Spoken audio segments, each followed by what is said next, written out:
Mahilig ba kayong maligo sa ilog lalo pag tag-init? Naku, ingat-ingat lang. At baka sa ilog ninyo may makalangoy kayong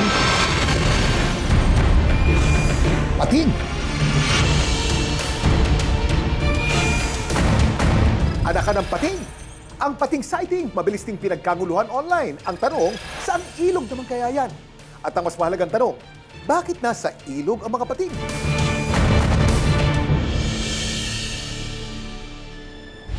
Makikita natin talaga mga juvenile pa o baby pa itong mga pating na to. Siguro kaya nasa ilog dahil brackish water, ang pating naman ay pwede sa brackish water, lalo na pagkabata pa. Dito rin pre, sa gawin namin, 4 na huhuli. Nakakatakot na tuloy lumusog sa ilog. Hindi na lang dambuhalang mga istang napadpad sa Pampanga ang mabilis mag-viral ngayon. Itabi ninyo, ang mga munting pating na ito naman ang usap-usapan ngayon. Mula sa dagat, naki-summer getaway na rin sila sa mga ilog ng Bulacan.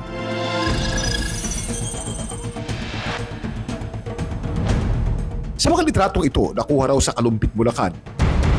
Makikita ang lalaking pitpit ang nahuli niya mga pating.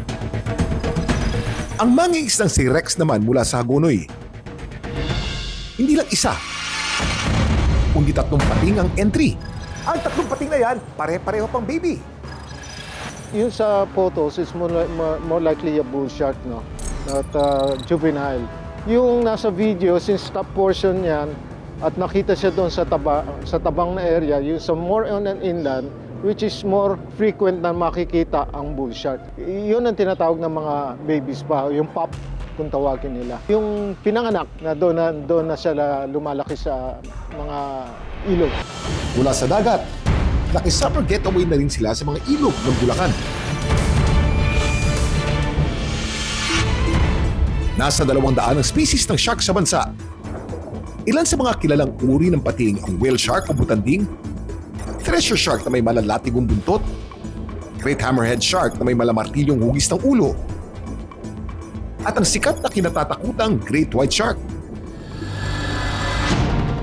Nito lang daw Pebrero nangyari ang shark encounter ni Rex. Nangingisda sila sa ilog ng Lagyo gamit ang lambat. Pero pag-angat ng lambat, bumulaga sa kanila ang hindi inaasahang huli. Ano ba sana mga isda ang inaasahan mo mahuli doon?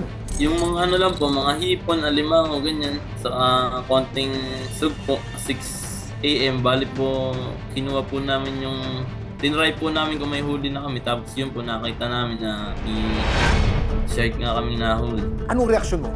Nagulat po kami kasi po ilog lang po yun. Tapos may pating na ganun. Sa araw-araw nilang pamamalaot, bihira daw ang ganitong pagkakataon. Anong ginawa mo dun sa 3 pating? Pinawalan po namin. Hindi ko lang po alam kung nabuhay pa din yun kasi mahina na po sila. Saka bawal po magtinda ng ganun. Very good ka dyan, Rex. Tandaan, may mga batas tayo tulad ng Wildlife Resources Conservation and Protection Act na nagpoprotekta sa mga endangered at vulnerable species laban sa exploitation, hunting at trade. Pinagbabawal din ang shark finning o pagkuha ng palikpik ng pating sa ilalim ng Republic Act No. 8550.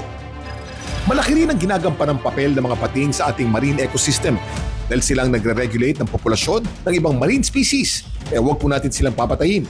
Balikan natin kung paano napunta sa ilog ang mga pating na nahuli ng mga residente sa Bulacan. Ayon kay Rex, malapit daw ang pinaghuhulihan ng ilog sa dagat.